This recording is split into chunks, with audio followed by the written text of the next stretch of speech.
Olá, tudo bem com você? Eu espero que sim. Já vou te fazer um convite especial. Fique por aqui e participe de uma jornada incrível de autodescoberta. Você terá finalmente as ferramentas certas para descobrir quem é, o que somos e como nos relacionamos com o mundo. Faremos isso analisando alguns dos conceitos mais polêmicos da atualidade: consciência, mente e cérebro. Estamos começando mais uma Entrevistas, o podcast da saúde integral. E eu vou iniciar a minha participação com um outro convite para você. Inscreva-se nesse canal, vai valer a pena. Nós estamos trabalhando muito duro para trazer a você conhecimento de alto valor, conhecimento transformador. Ainda mais nesse episódio de hoje, né, Edu? Sem dúvida, este aqui está especial. Aliás, só a promessa de trazermos alguma luz a um dos maiores enigmas da neurociência, a polêmica relação entre mente e cérebro, o mistério da nossa consciência. Só isso já vale o like de quem nos assiste. É isso aí, eu também acho. Então você que está nos assistindo, ajuda esse canal, vai. O seu like vai deixar esse incrível time de um homem só muito feliz. E aí, Edu, por onde começamos?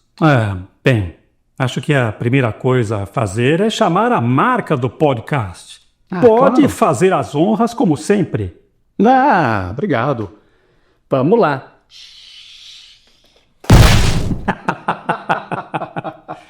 Isso é ótimo, né? Ainda me divirto com isso, viu? Eu também. Isso é criação do outro Edu, que fica aí atrás das câmeras, né? Edu, vai, dê o seu cumprimento. Olá pessoal, eu sou o Edu, que fica sempre aqui escondido atrás das câmeras. E é verdade, fui eu quem criou essa forma explosiva de gravar a marca do programa. Exato. É para deixar todo mundo ligado. É isso aí. É um prazer ter você É por isso aí, aqui, é um prazer. viu? Muito obrigado por sua audiência. É isso aí, Edu. Legal. Bom, chega de enrolação, né? Vamos entrar no assunto. Edu, de novo. Por onde começamos, cara? Olha, temos praticamente 3 conceitos para desenrolar. E o Sim. principal, criar uma relação lógica e consistente entre eles. Cérebro, Exato. mente e consciência. Então, Diga aí. Eu acho que o cérebro já está bem explicado pela ciência, pela mais ou menos, neurociência. Então, na minha visão, a consciência é o grande mistério de tudo. Se a gente conseguir chegar próximo de uma boa definição, uma proposição que exponha com clareza, até com uma certa exatidão a natureza da consciência, será espetacular. Meu amigo, minha amiga, quer uma dica? Pause o vídeo e vai buscar a pipoca. Aqui agora vamos fazer valer a pena para você, ok? Menos, né? Foque aqui, vamos lá, vamos lá. Tá, vou me concentrar. Tá, concentre-se. Tenho certeza de que você já ouviu falar em consciência, certo? Claro. Aliás, Quem não ouviu? tem vários tipos definidos de consciência. A consciência ambiental, a consciência corporal, a consciência moral, em que julgamos nossas próprias ações e pensamentos sob o ponto de vista ético. A consciência social, que é manter-se alinhado em equilíbrio nos contextos e nas relações em que estamos inseridos. E há também, lógico, a autoconsciência, em que somos objeto da nossa própria atenção, dos nossos próprios pensamentos. Quando a gente analisa os próprios pensamentos, comportamentos, valores, e como tudo isso junto nos afeta e afeta os outros. Mas não é exatamente desses tipos de consciência que nós estamos falando. Não, claro. Pretendemos aqui explorar a total intimidade do ser, do que somos realmente. Exato. A consciência é um conceito multifacetado porque envolve o estado de estar ciente, a capacidade de perceber e processar experiências internas e externas, mas principalmente uma capacidade inata de perceber a nossa própria existência. Exatamente. E isso vai muito além do que apenas perceber nosso corpo, nosso ambiente e a relação entre eles, né? Edu, isso aí parece até uma análise feita em terceira pessoa.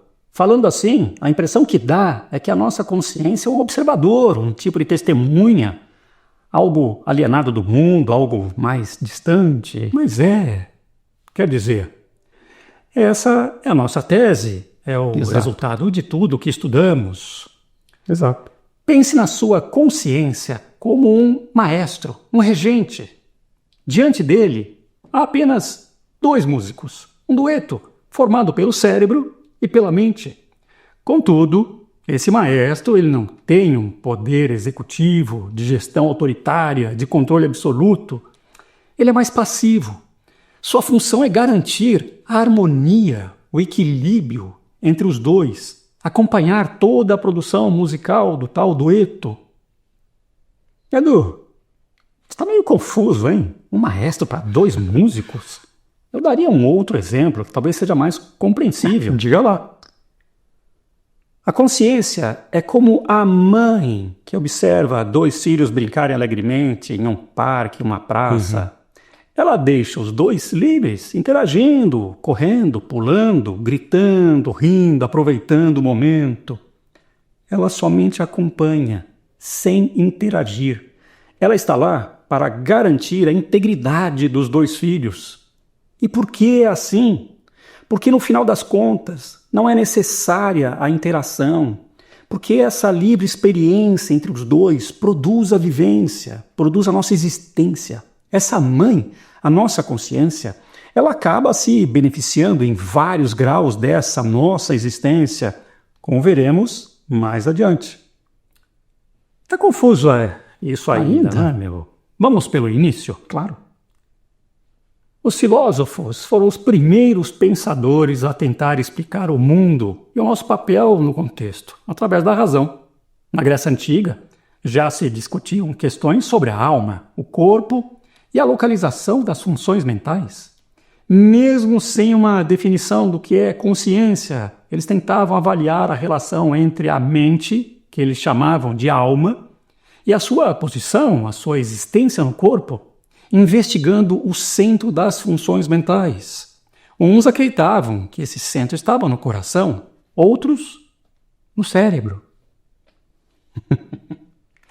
Isso, e foi René Descartes, no século XVII, que começou a usar o termo consciência de forma mais próxima ao que usamos hoje, referindo-se a um testemunho interno. Foi ele que cunhou a expressão cogito ergo sum, ou penso, logo existo, na sua tradução mais simplista, né? Como os gregos, Descartes defendia que o ser humano é composto por 2 substâncias. A alma, res cogitans, que é pensante, e o corpo, res extensa, que se manifesta no espaço material como um veículo da alma.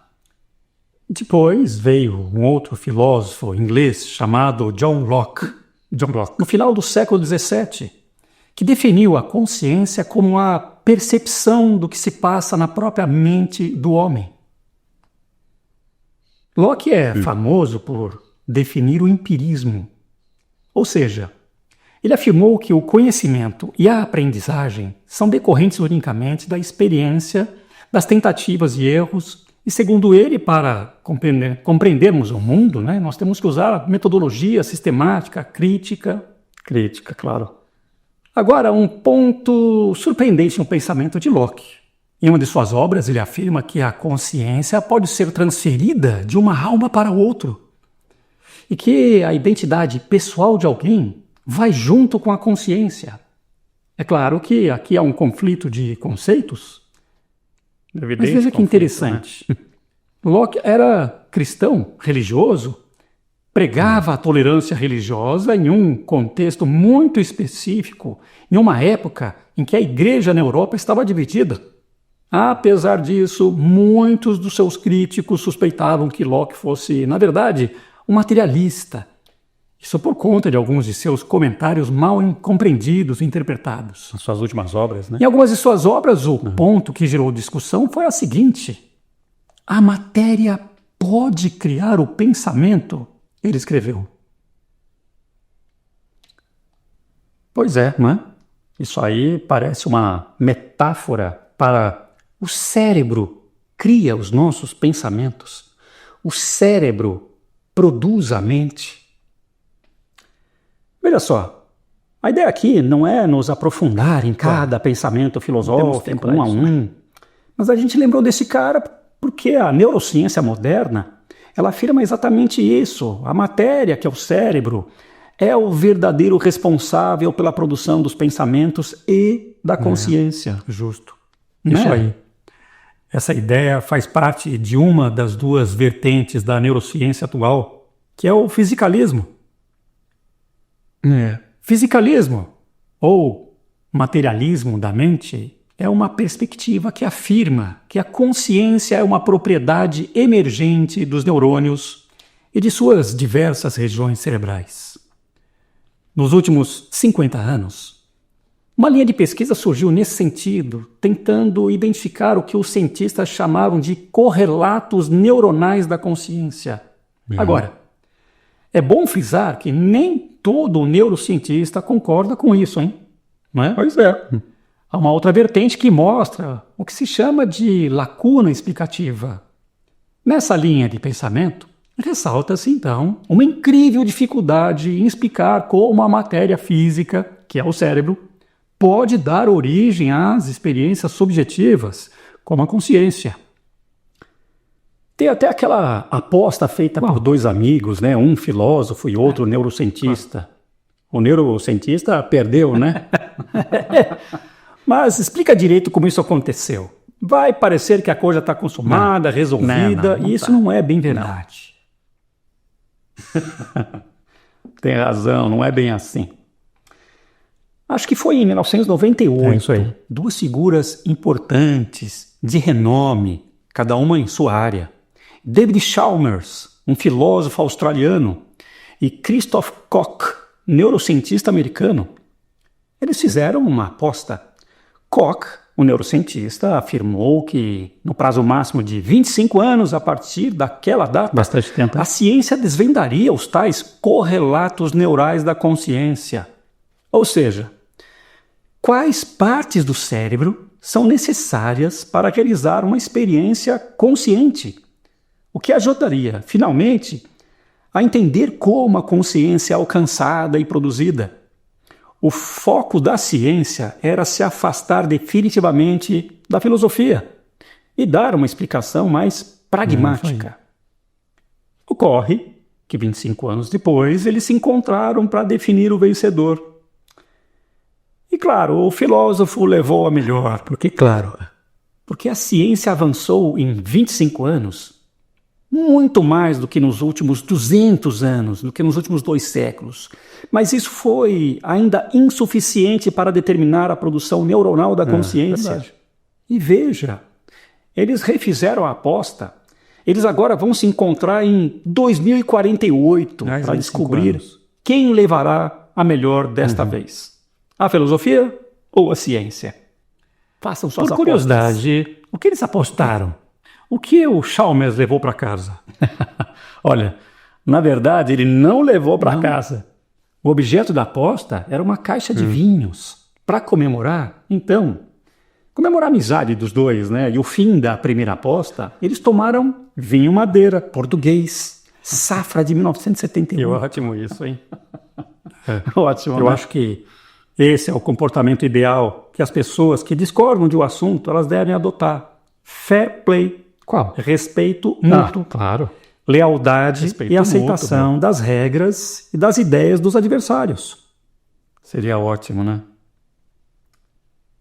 Então, mas essa história nos dá uma outra abertura aqui, nesse podcast.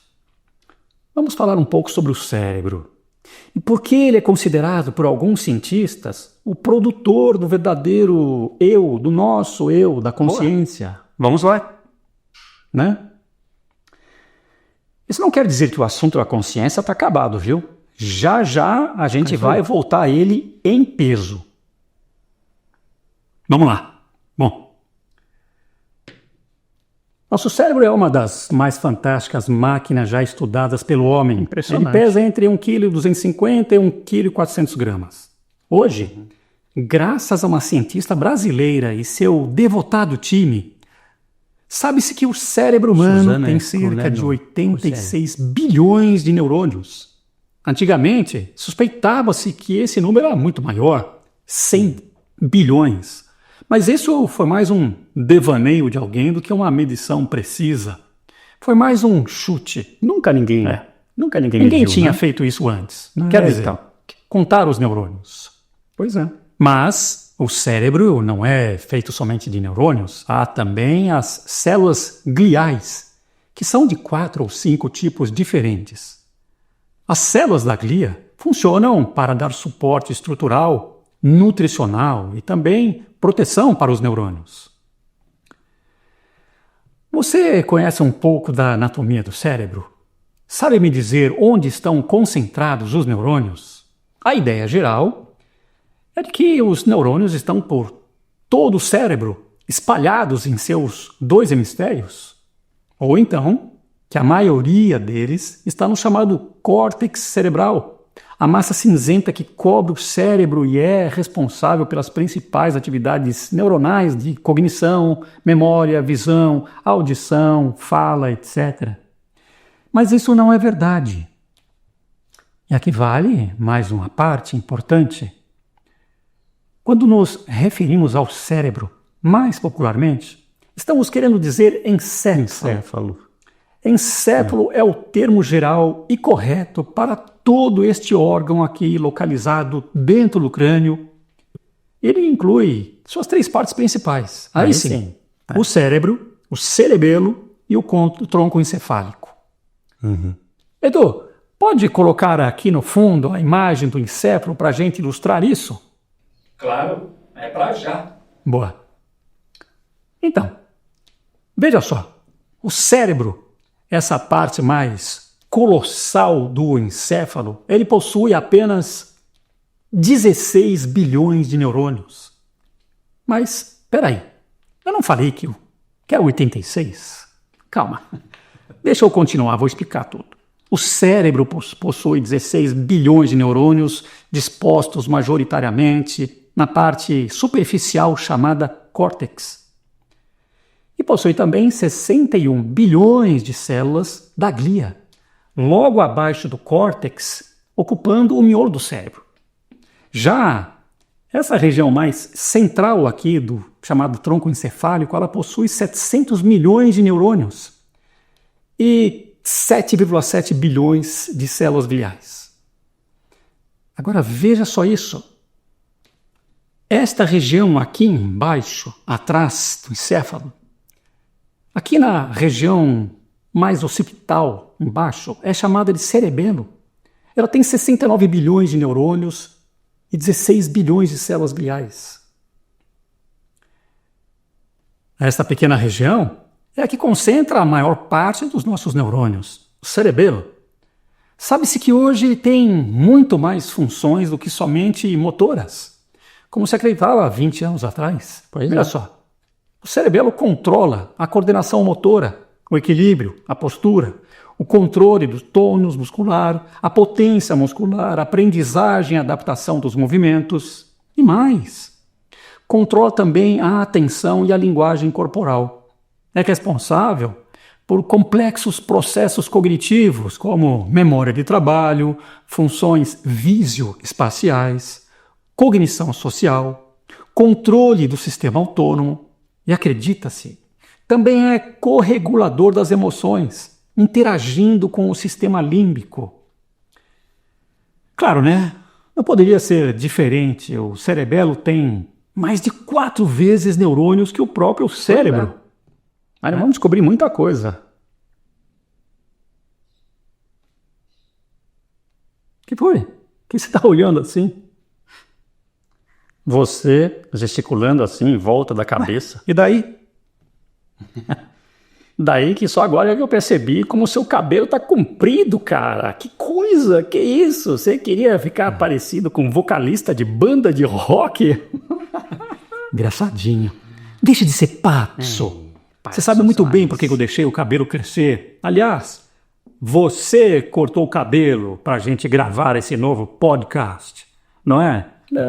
Então, E você não está entendendo nada, não, né? Você é novo aqui no canal? Nunca tinha visto um podcast nosso antes?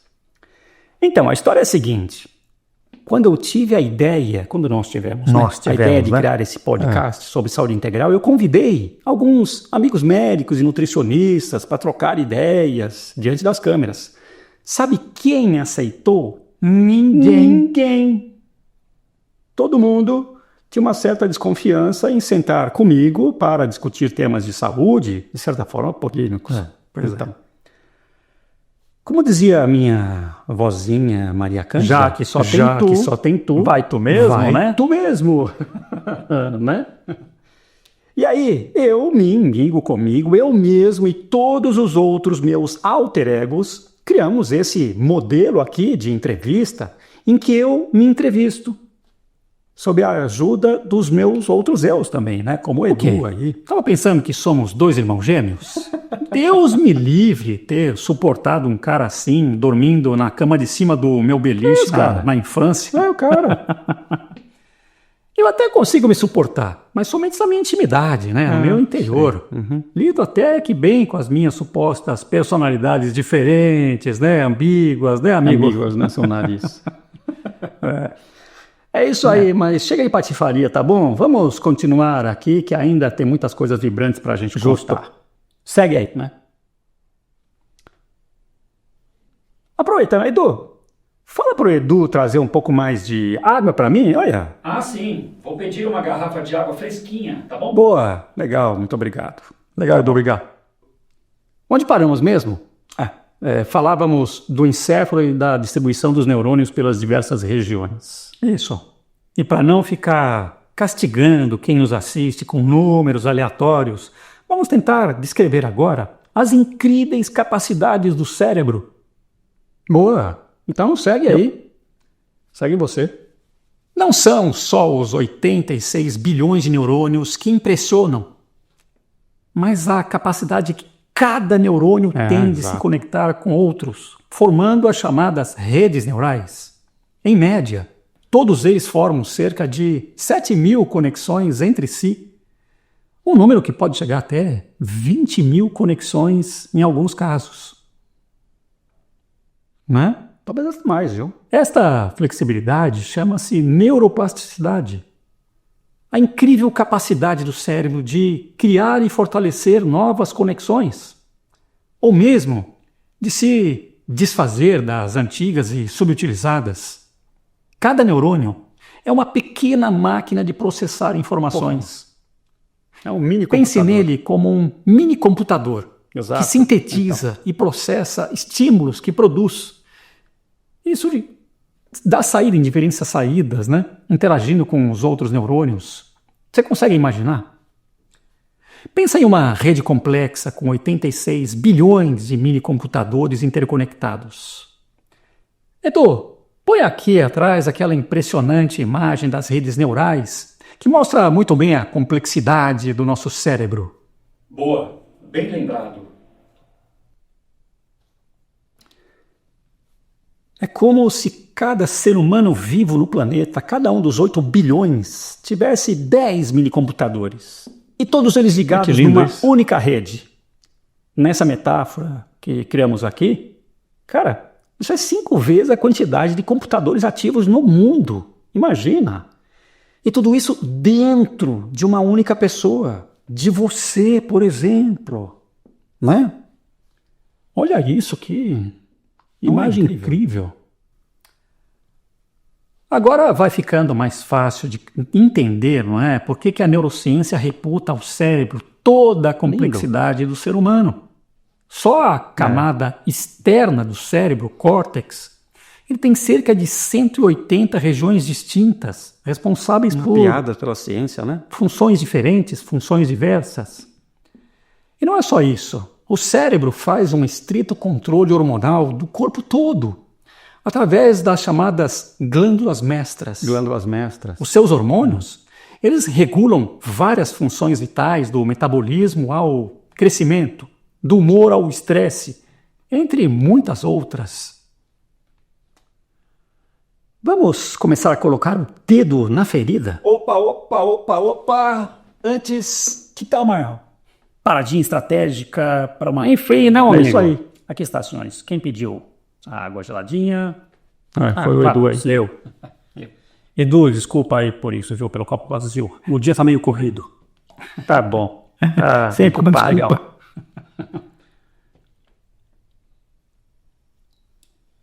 Aí está.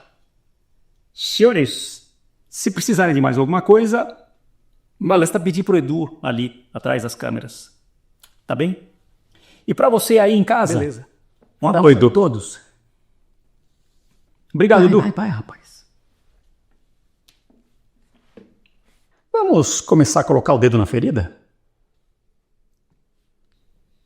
Há uns 5 anos, 2 renomados neuropsicólogos britânicos, Peter Halligan e David Oakley, eles tentaram jogar um pouco de água fria no ânimo dos cientistas espiritualistas. Verdade. Eles publicaram um artigo intitulado Desistência da Consciência como o Fantasma da Máquina, fazendo uma alusão ao termo Ghost in the Machine, cunhado pelo filósofo Gilbert Ryle, também britânico, só que em 1949, em sua obra O Conceito da Mente. Todos esses trabalhos tentaram lacrar a ideia de que Descartes estava errado, criticando o conceito da mente coexistindo, mas separada do corpo, do cérebro. Eu separei esse artigo em especial porque ele consolida muito bem a visão materialista. Vamos a ele. Eu vou abrir aspas. As experiências do dia a dia nos levam a crer que sabemos o que é consciência. É aquele sentimento íntimo de autoconhecimento que vem acompanhado do sentimento de posse e controle sobre nossos pensamentos, emoções e memórias. Mas a ciência ainda não chegou a um consenso sobre a natureza da consciência. Algo que tem implicações importantes no nosso entendimento, no livre-arbítrio e nos estudos acerca da mente humana. Nisso ele tem razão. A ciência ainda não chegou lá. Sim, não chegou lá, claro. Sim, depois a gente comenta então. Deixa eu continuar aqui ainda, entre aspas, ok? Grosso modo, as crenças sobre a consciência podem ser divididas em 2 campos. Há aqueles que acreditam que a consciência é como um fantasma no maquinário dos nossos cérebros e que por isso deve ser estudada em separado. E há aqueles, como esses 2 autores, que contestam esse ponto e que creem que o que chamamos de consciência é apenas um outro elemento do nosso eficiente maquinário neural. Claro, faz até um certo sentido. Já vimos as incríveis capacidades e potencialidades do cérebro enquanto máquina, não é? Sim, mas deixa eu continuar. Então um pouco mais. Ainda segundo esses 2 neuropsicólogos, abre aspas, alguns outros estudos chamam atenção para o fato de que muitas funções psicológicas são geradas e desempenhadas sem que nos demos conta, por meio de uma gama de rápidos e eficientes sistemas cerebrais. Considere, por exemplo, a facilidade com que a gente recobra a consciência todas as manhãs, depois de perdê-la na noite anterior, durante o sono, ou como, sem qualquer esforço, imediatamente reconhecemos e entendemos formas, cores, padrões e rostos. A maneira como nos tornamos conscientes de nossos pensamentos, sentimentos e do mundo ao nosso redor sugere que a nossa consciência é gerada e controlada dos bastidores por sistemas cerebrais dos quais não temos plena consciência. Verdade. Olha, para encurtar um pouco o estudo, aqui vão as 2 ideias centrais.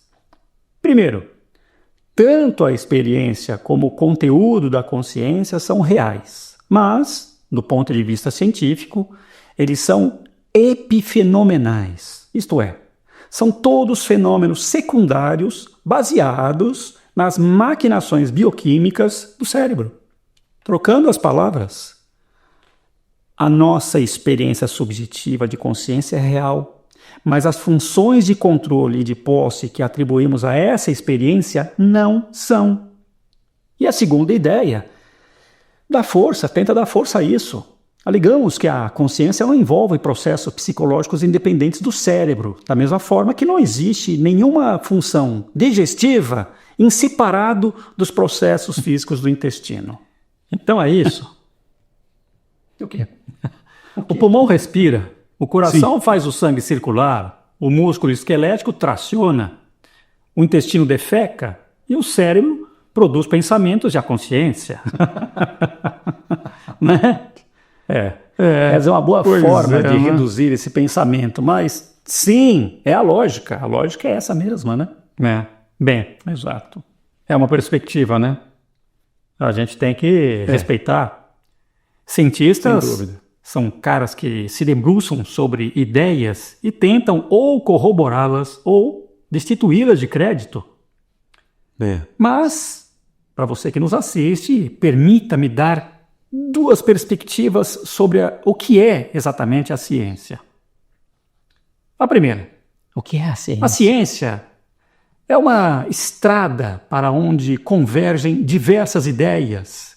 E o objetivo é nos fazer chegar em um lugar seguro e realista. Ah, sim, essa estrada. A pergunta que eu faço é, já chegamos lá? Lá no fim da estrada? Não. Aliás, não. Estamos bem longe disso. A segunda perspectiva é a seguinte: a ciência é como uma grande ilha repleta de vida, com um ecossistema quase autodependente, autônomo. Contudo, essa ilha é cercada por um gigantesco oceano, o oceano do desconhecimento.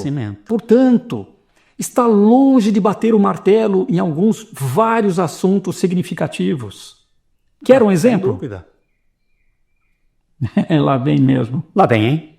Lá vem. Sabe-se que o universo visualmente conhecido tem 98 bilhões de anos-luz de extensão. Em todo ele, até onde se sabe, e, sei lá, principalmente na Terra e em planetas próximos, foram catalogados 92 elementos químicos naturais diferentes, Como em planetas próximos? dos quais os mais abundantes são hidrogênio, hélio, oxigênio. Mas veja, se somarmos toda a matéria constante desse universo conhecido, ela não significa nem 5% do total que foi mapeado pela ciência. Ainda há 95% do universo não mapeado ou totalmente incompreendido. E por quê? Porque 27% dele são feitos de matéria escura, da qual a ciência não faz a mínima ideia do que seja, de como é a sua composição, do que é feita. Nenhuma ideia do que seja. E que, junto com a energia escura, que perfaz os 68% de todo o universo, isso junto perfaz os 95%, né? A ciência, de novo, não faz a mínima ideia do que é matéria escura ou energia escura.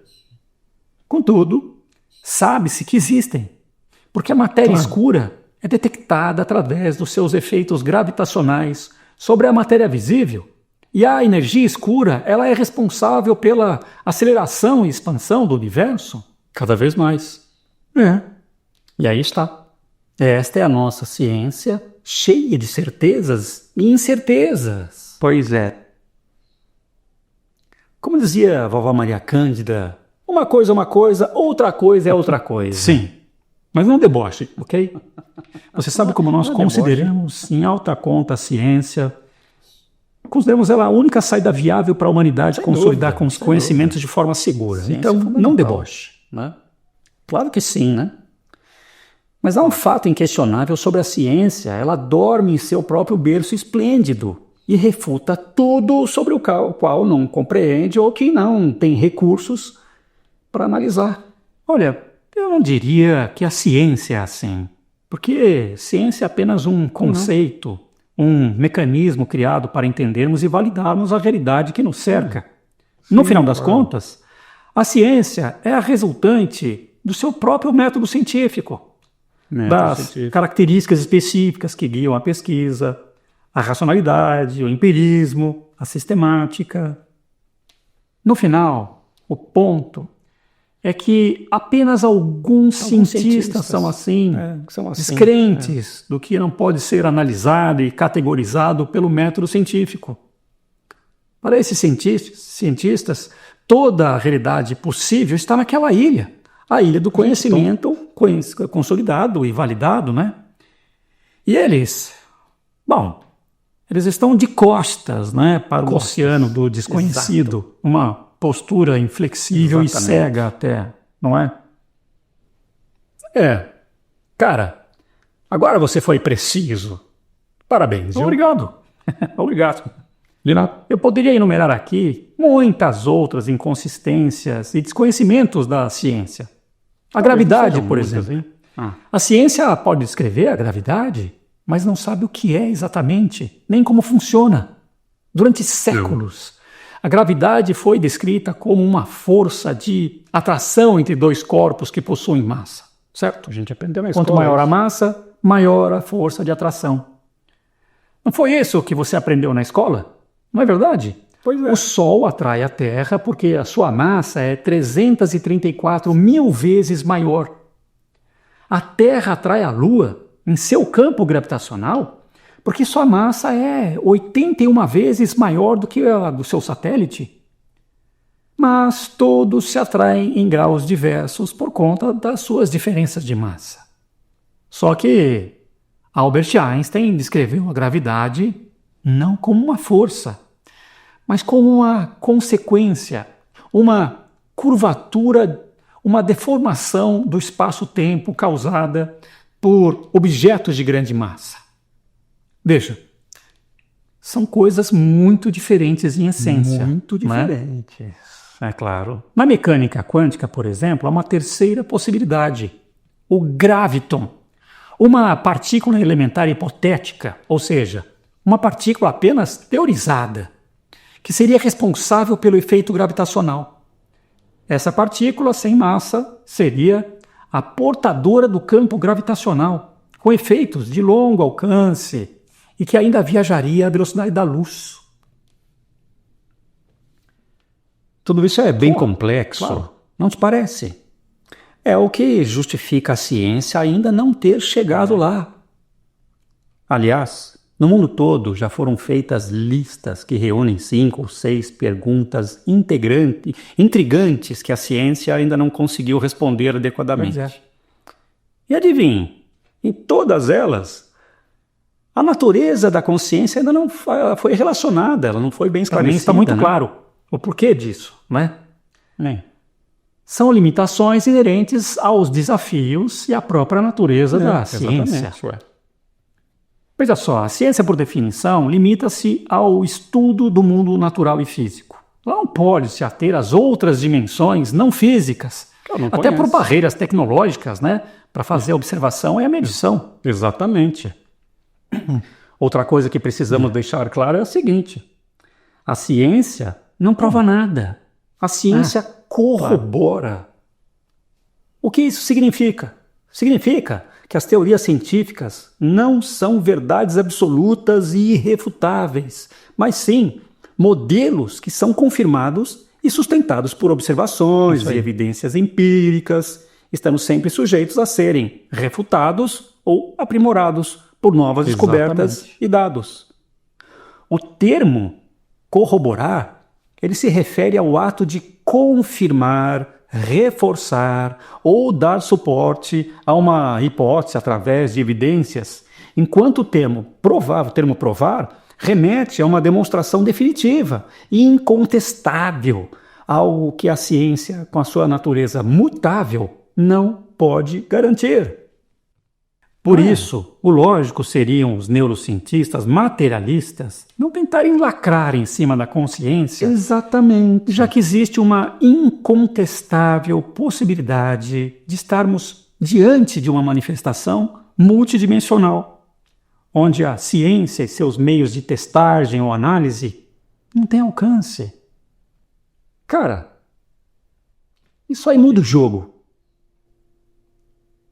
A possibilidade da consciência ser uma entidade situada em outra dimensão, atuante em nossos corpos por vias ainda não compreendidas pela ciência. O que você acha?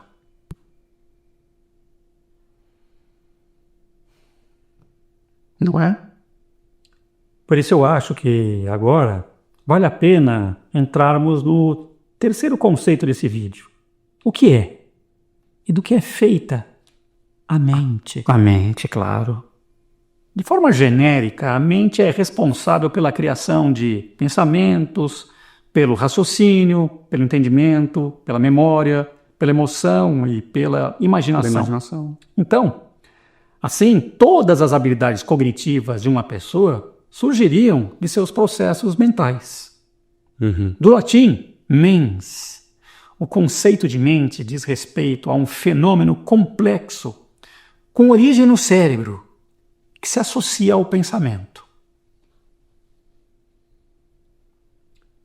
Olha, para trazer clareza a esse podcast, fizemos vários estudos em áreas distintas, tentando conciliar os conceitos, mas a gente viu que isso é quase impossível, porque há áreas em que a mente é uma potência central, em outras é uma mera coadjuvante. Então, eu acho que vale a pena a gente já dar uma peneirada, nisso tudo. O que você acha? Vamos fazer isso. Vamos definir a mente segundo a neurociência, a psicologia e a psicanálise, que são as mais comuns e universalmente aceitas. Tem os conceitos mais aceitos. Depois daremos uma outra perspectiva mais pessoal. O que você acha? Boa. Na neurociência, a mente não é uma entidade como uma entidade separada do cérebro, mas sim como um fenômeno advindo da própria atividade cerebral. Epifenômeno.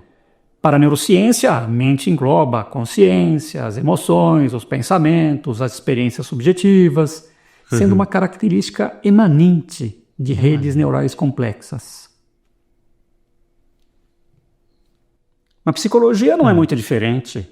A mente se refere a um conjunto complexo e abstrato de faculdades cognitivas e experiências internas de um indivíduo, também incluindo pensamento, consciência e inconsciência, memória, emoções, a imaginação. Ainda dentro da psicologia, nós temos a psicanálise, que define a mente como uma estrutura complexa, dividida em instâncias psíquicas, onde modelos topográficos e estruturais agem de forma dinâmica e geram conflitos constantes que se manifestam através dos comportamentos. A psicanálise, ela concentra-se em compreender mais a influência do inconsciente sobre o resto. Edu, por onde começamos a contestar essas definições? Se é que é necessário contestar, né? Olha, Edu, acho que organizar as ideias é mais produtivo. Aí, a gente vai ver o que é que fica de pé. O que você acha? Que fica de pé? Tá bom, boa. Dá sequência. Que tal começarmos voltando à investigação do que é consciência? Siga o mesmo caminho que trilhamos nas últimas décadas. Pode desenrolar aí. Bom, em algum momento, num passado meu remoto, eu senti a necessidade de me compreender, de me entender, de me definir sob vários aspectos. Eu era bastante jovem e já enfrentava desafios psicológicos estressantes. Por exemplo, eu tenho a síndrome de Tourette, embora talvez você não possa perceber isso de pronto. Mas essa síndrome faz com que você conviva com um anarquista dentro da sua cabeça. E ele tem um papel de destaque nas manifestações de tiques nervosos, os chamados cacuetes, trejeitos e hábitos corporais de mau gosto, ditos anormais, ridículos e viciosos. Imagine uma criança assim em meio a outras normais. A prevalência dessa síndrome na população varia de 0,3% a talvez um pouco menos de 1%. Ou seja, estatisticamente falando, na escola em que eu estudei, a cada 1.000 estudantes, 1.000 alunos, de 3 a 10 deveriam ter essa síndrome. Mas eu não identifiquei nenhum outro. Então, eu era a pessoa estranha naquele ambiente. Ocorre que a ansiedade que desenvolvi nos anos da minha infância eram muito proporcionais à minha determinação.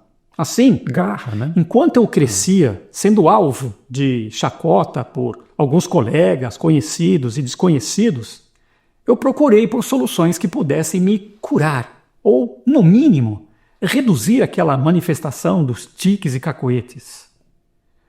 Que dureza. Com 12 ou 13 anos, eu descobri que a internet disponível na época, as livrarias, elas poderiam oferecer algum entendimento e até mesmo apontar para alguma solução, não é? Então, me dediquei aos livros. Mas não foram nos livros de psicologia, de anatomia humana ou de etiologia das doenças que eu encontrei uma saída. Foram nos livros de meditação, concentração, sugestão, hipnose e de poder mental. Ao longo dos anos fui colecionando livros, estudos e análises sobre a dualidade mente e cérebro. Alguns fatos me chamaram a atenção. E eu logo entendi que a mente não poderia ser produzida pelo cérebro, mas sim atuar por meio dele. A mente, em minhas palavras, se você me permite, abre aspas, é um tecido multicamadas que se manifesta através de um veículo fascinante e complexo, que é o cérebro, trocando conteúdo informacional. Fecha aspas. Vou explicar ponto a ponto para que fique claro para você. Faz isso.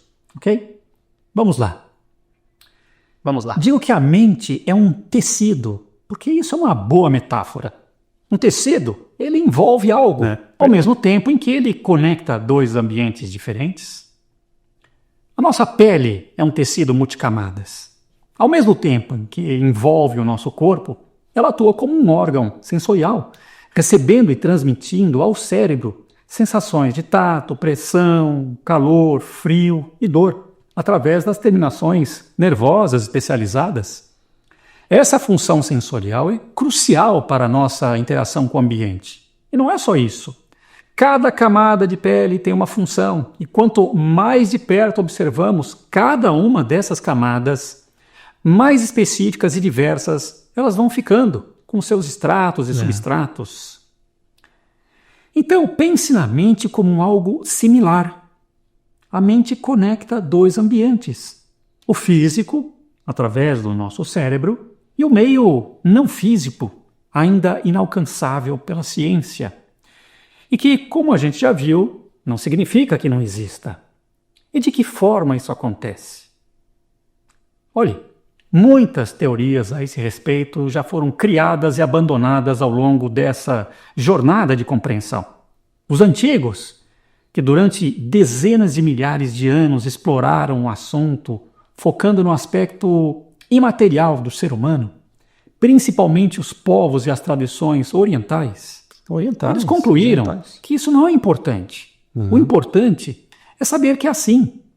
Mas detalhar os processos alquímicos, bioquímicos e transcendentes dessa relação mente-cérebro é irrelevante.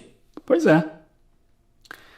Para dar a você uma perspectiva dessa ideia, pense na sua visão. Se você está assistindo a este vídeo, é porque seus olhos estão transmitindo sinais ao seu córtex visual, localizado aqui na parte de trás do seu cérebro. E isto é suficiente para você, não? Para que você aproveite a qualia da visão, ou seja, da qualidade subjetiva e consciente da experiência mental proporcionada pela sua visão. Me diz, você precisa saber que a luz é invisível aos nossos olhos até que ela interaja com o objeto, seja refletido por ele e reduzida a frequências eletromagnéticas, numa estreita faixa entre 400 e 700 nanômetros, chamado espectro de cores visíveis, que sensibilizam as células da nossa retina?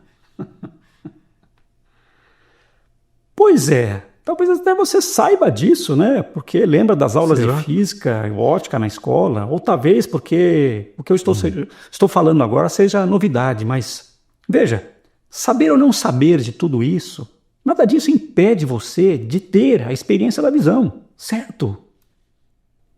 Com o tecido da mente, idem. Você nasceu e essa estreita relação dela, da mente com o cérebro, já estava funcionando. Mesmo que até hoje você não saiba como isso aconteça, como isso ocorra. Pois é. Né? Ocorre, mas claro. Ocorre. Olha, agora eu vou tentar descrever as camadas da mente e como elas distintamente interagem com o cérebro, ok? Vamos lá. Pense em nossa existência, em nossa vida, em nossas necessidades, das básicas às mais elevadas. As mais elevadas. Todas elas são mediadas por um tipo de camada mental. Uma parte muito importante aqui. O cérebro nunca age sozinho ou por conta própria. É como se um automóvel pudesse rodar sem a presença de um motorista. Ou um computador pudesse operar sem software, né?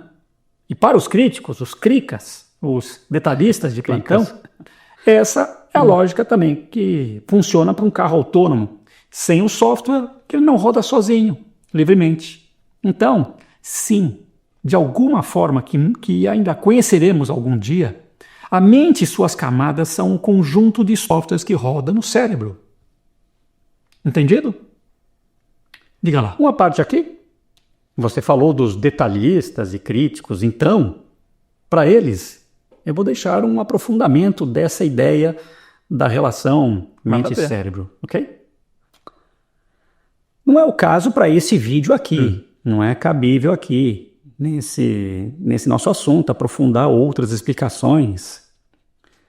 Mas em quase 50 anos de estudos e análises, eu acabei concordando com a ideia de que ainda há outros tecidos intermediários entre o corpo e a mente. Quer dizer, entre o cérebro e a mente.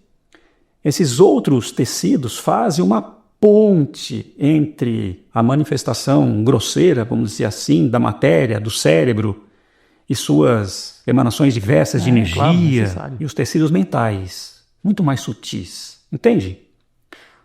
Nosso corpo troca informações com o meio ambiente, recebe e emite radiação eletromagnética, faz transferência de energia térmica, emite alguma radiação ionizante. E acredite, as nossas células também emitem luz. São chamados biofótons, emissões ultra fracas de luz visível originadas de reações químicas e processos celulares em nível, principalmente, mitocondrial. Veja isso. O cérebro, que é a casa da mente em nosso corpo, foi estudado por neurobiologistas russos em cooperação com outros centros de pesquisa na China e Estados Unidos. Todos sob uma ideia mais inovadora. Então, uma equipe de matemáticos, engenheiros de rádio e neurologistas, essa equipe realizou uma pesquisa não invasiva da radiação eletromagnética do cérebro humano, numa ampla faixa de frequência, variando de 850 MHz a 26,5 GHz, com equipamentos de medição especializados, de última geração, com alta sensibilidade e velocidade de gravação, mais antenas de medição e equipamentos de amplificação de baixo ruído. Bom, nesse estudo foi descoberta uma radiação eletromagnética de micro-ondas até então desconhecida no cérebro humano.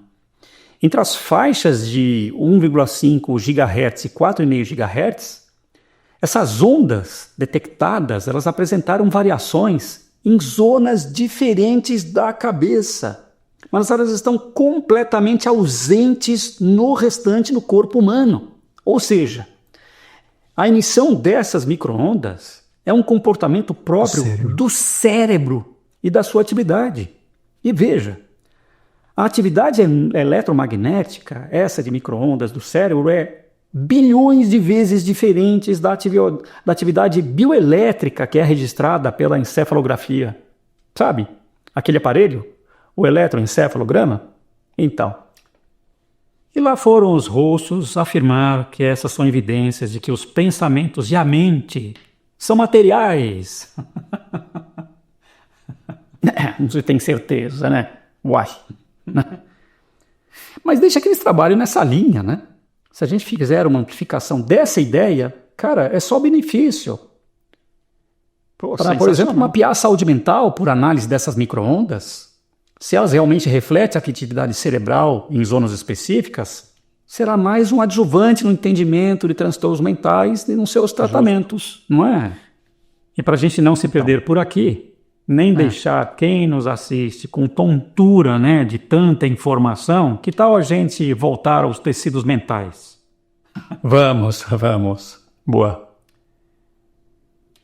Eu dizia que em nossa vida, em nossas necessidades, das básicas às mais elevadas, todas elas são mediadas por um tipo de camada mental. Batimentos cardíacos, respiração, sono, excreção, processos metabólicos, todos mediados pelo cérebro. Eles também têm que ter um contíguo mental associado, um paralelo mental. E isto está bem abaixo da nossa consciência corporal, viu? É algo ligado à nossa vida, aos processos automatizados do corpo. Automatizados. Em seguida vem a interocepção, que é a consciência e compreensão do nosso estado interno. Por exemplo, você pode focar na respiração e controlá-la. Você pode sentir fome ou sede e administrá-la. Você pode sentir calor ou frio e trocar de roupa. Então, subimos aqui mais uma camada e chegamos ao intelecto. Em níveis diversos, o intelecto é a nossa capacidade cognitiva que nos ajuda a administrar emoções, sentimentos, a encontrar soluções para os desafios do dia a dia e vai bem mais além, chegando até ao pensamento profundo, utilizando conceitos abstratos. E olha, quanto maior a capacidade de abstração e cruzamento de ideias, maior é a nossa inteligência e a nossa criatividade. Isso aí. Olha, ainda há mais uma camada mental. Sim. É a da nossa identidade. Nossa identidade modela a imagem que nós temos de nós mesmos. Influencia a nossa autoestima, os nossos níveis internos de confiança e, principalmente, serve de base para uma outra camada mental, a do nível interno da ética. Mas escuta, isso aí tá ficando estranho, né? Explique melhor. Vamos lá. Vamos por partes. O que nos identifica, nos personaliza. Fazer um exercício livre e não seguindo uma escala de valores, ok? A cor da pele, gênero, sexo ou preferências sexuais, a religião, o time do coração, a profissão, a sua profissão, a quantidade de dinheiro que temos no banco, o bairro onde moramos, a posição social, a religião, um misto de tudo isso. Para muitas pessoas, vários desses fatores perfazem a sua identidade. Tem gente que se sente inferiorizada porque não alcançou o status que supostamente demonstra sucesso social.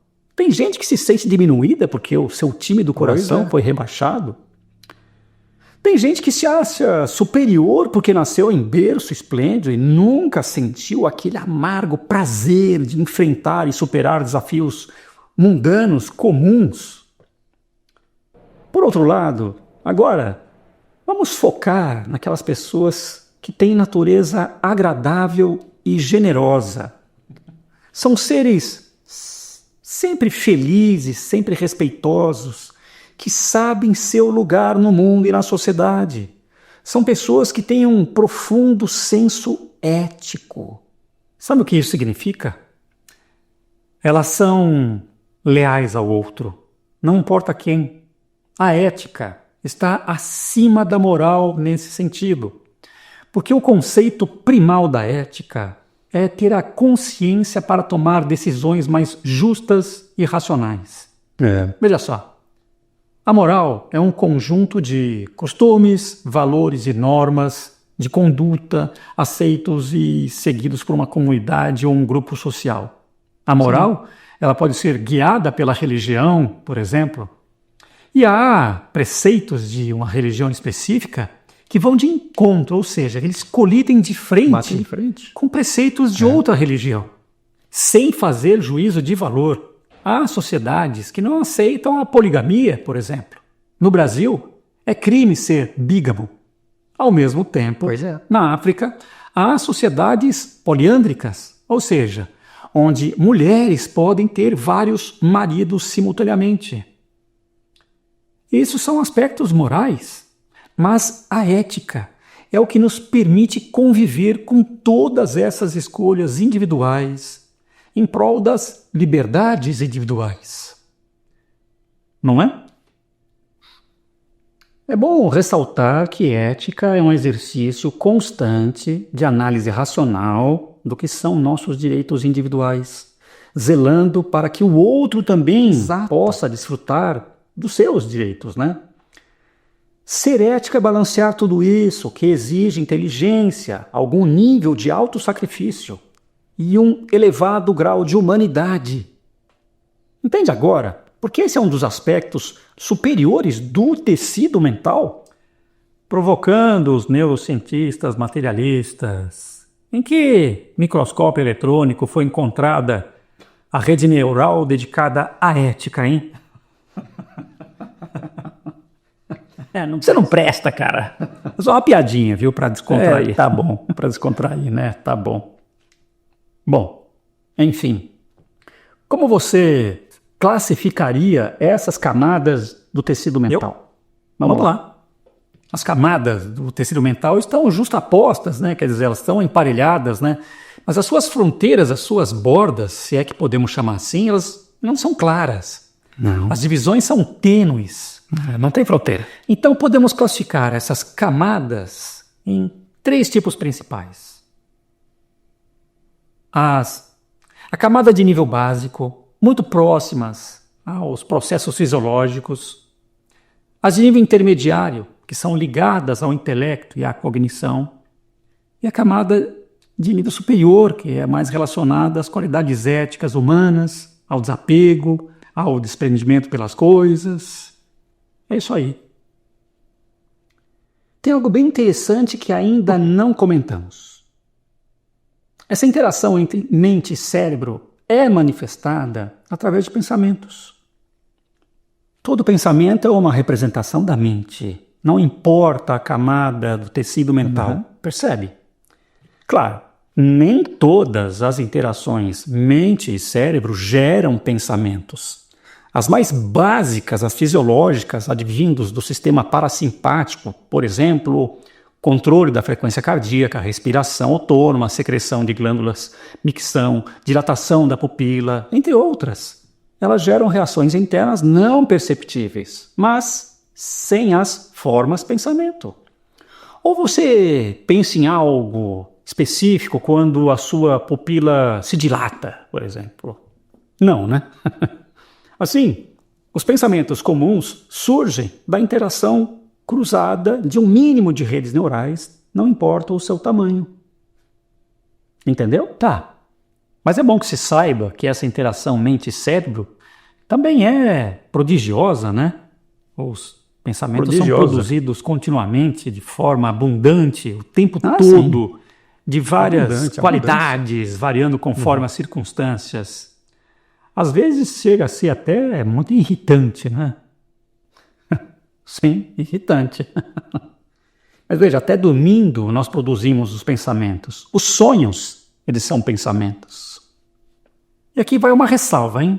Há uma diferença conceitual entre pensamento, substantivo, e o ato de pensar.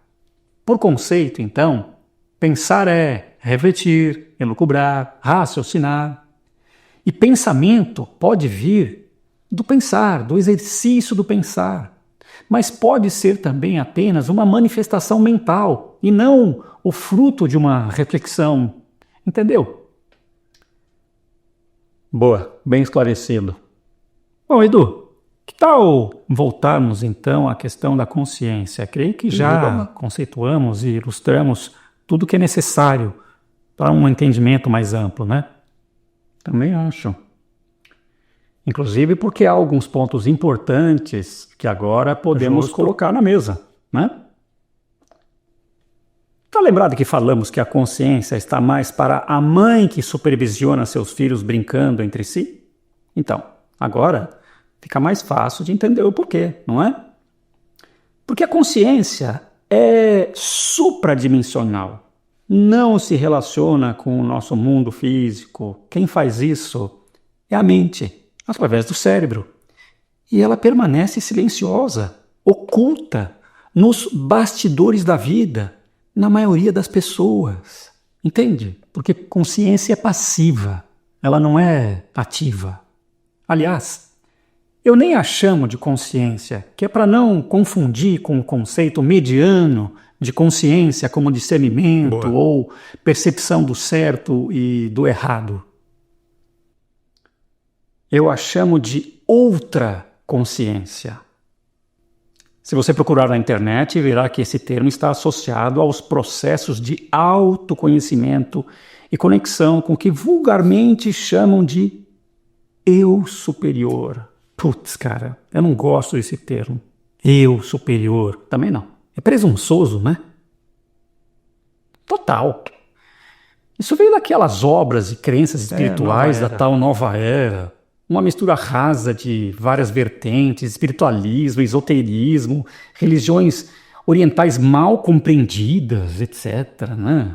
Então, voltando à questão da consciência, acredito que ela tenha alguns aspectos fundamentais. Primeiro, ela é campo primordial, ou seja, ela antecede a formação da mente.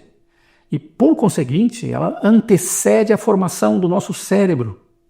Então, ela preexiste a nossa vida. Preexiste a nossa vida. Segundo, exato, ela concentra toda a experiência como um registro sintético de todas as nossas experiências. Isto não significa que ela evolua ou esteja dentro de um processo evolutivo, como os espíritas, espiritualistas e outras religiões apregoam, viu? Pois é. Veja, é bem importante ressaltar que essa é a minha opinião. E ela é fruto de tudo que eu senti, do que eu estudei, do que eu pratiquei e aprendi ao longo de quase 5 décadas. Então, não foi de ontem, nem mesmo é um conhecimento eminentemente literário. É prático. Isso. É prático. Não é? Bem, eu descobri que a outra consciência preserva a sua integridade. Ela não se modifica ao longo do tempo. Ela é irredutível. Irredutível. Isto significa que ela se manifesta contra a entropia, contra as mudanças físicas observáveis no universo, trabalhando com anteparos em suas fronteiras com o mundo. Ou seja, faz isso através da mente e do cérebro.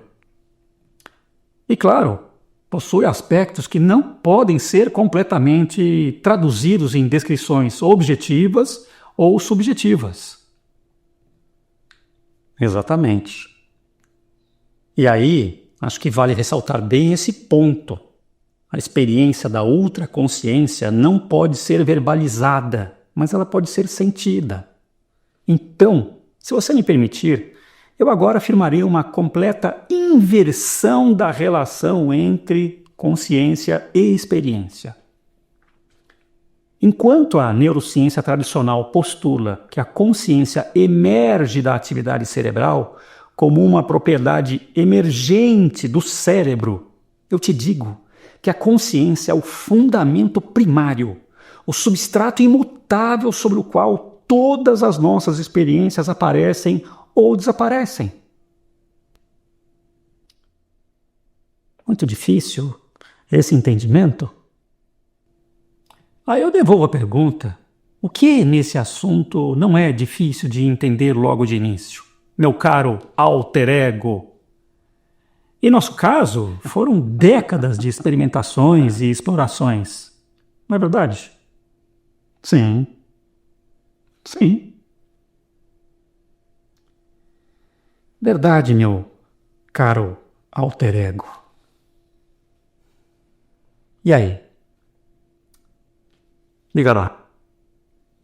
Mas há uma ideia aqui que eu acho que permeia tudo o que falamos até agora, até aqui. A outra consciência carrega um paradoxo. Ela é algo em que nós em nós, que permanece absolutamente inalterado enquanto testemunha de todas as mudanças advindas da nossa vida, da nossa vivência, das nossas experimentações. Assim, ela é testemunha de todas as mudanças, ao mesmo tempo em que ela mesma nunca muda. A outra consciência, enquanto testemunha, não é uma entidade separada, observando de longe, não tem uma atitude de distanciamento. Aliás, não existe nem esse sentimento de distanciamento. Se você procurá-la profundamente, vai encontrar. Não é isso? Esse é o ponto crucial. Quando isto ocorrer, definitivamente você estará presente junto à totalidade. Entenda isso como você quiser, usando as suas palavras, os seus sentimentos, o seu repertório, as suas bases morais. Se você é uma pessoa religiosa, pode acreditar que a descoberta de sua ultraconsciência é estar em união com Deus, porque o sentimento será esse. Entende? Eu diria o seguinte, tentando traduzir esse encontro, é como uma gota de chuva que passou a vida inteira com medo do oceano e que, ao cair nele, não desapareceu, mas passou a ser o próprio oceano. O próprio oceano.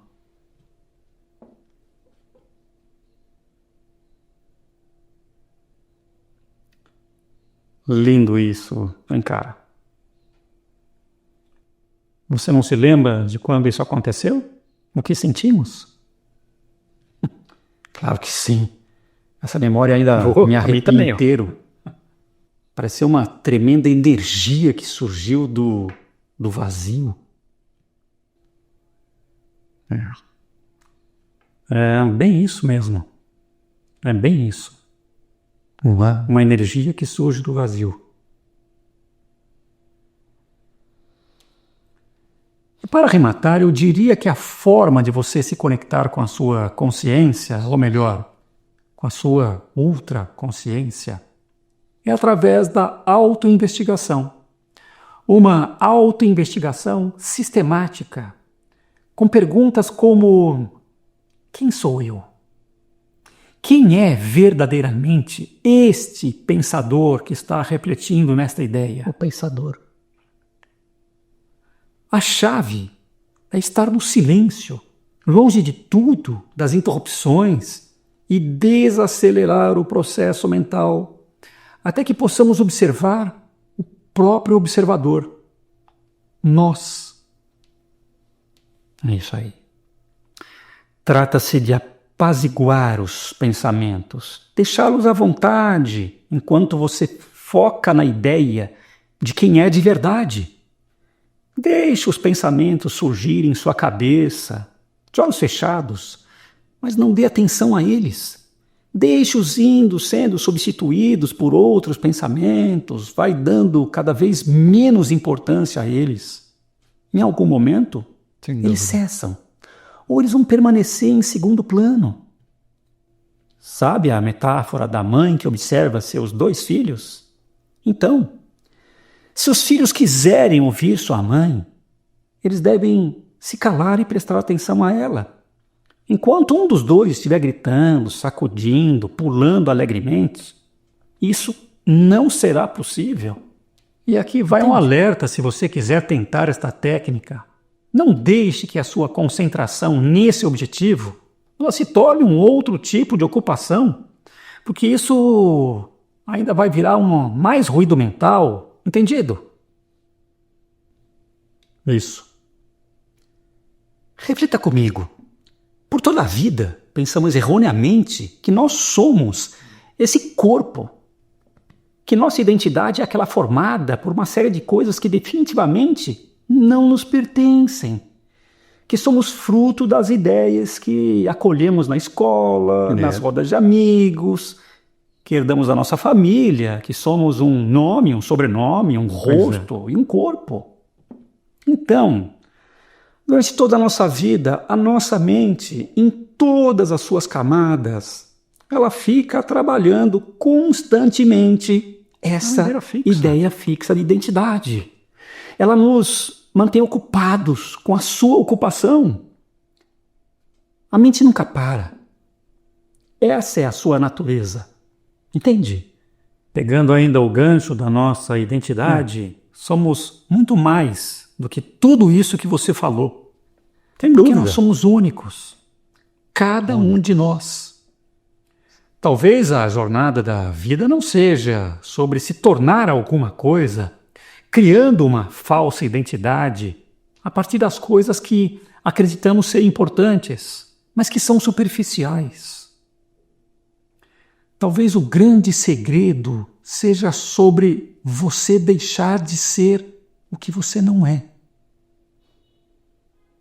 E nesse exercício, nessa prática de encontrar sua outra consciência, de ouvir sua voz, você acabe por se tornar o que sempre foi.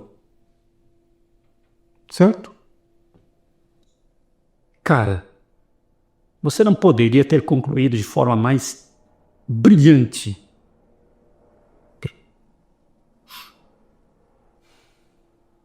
É isso aí. Meu amigo, minha amiga, esperamos que com esse bate-papo, do fundo do coração, que a gente tenha acrescentado algo de valor a você, nem que seja uma pequena semente.